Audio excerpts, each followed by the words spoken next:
指考18号寄成绩单，大考中心公布每一科的成绩标准。今年的数一拢总有434人满分人数上济，理数加物理这两科被认为讲是今年比较较困难的科目。这嘛，互这两科有算分的医科。 预计这录取的分数会减少大约5分。升学专家就讲，今年大医科无到450分就有机会。而一类组这个科系，因为讲国文、数一变较简单，录取的分数会比较较悬。预计大法律系差不多爱440分才会当调入。另外呢，今年指考录取的名额也大大来减少，嘛特别注意哦，恐惊会互落榜的人数是创下历年来新高。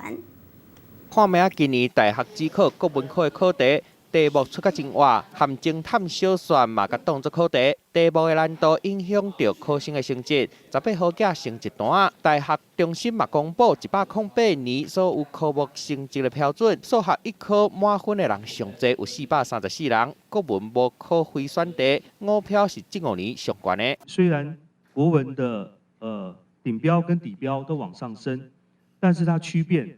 同学的这个程度还是跟近5年是差不多的。今年普遍认为较歹考的科目，像讲数学甲科，顶标比去年减9分，满分的人数敢若剩2个人。按照学生的分数来分析，物理科的难度是这5年上悬的，嘛，互有算数学甲科甲物理成绩的医科，录取的分数可能会减超5分。大医科毋免450分就有机会，阳明医科440分，成大医学系分数预估会是434分。数甲呢，它难度比较高。以2类组来讲的话呢，其实因为本身它的考科也会含的数甲。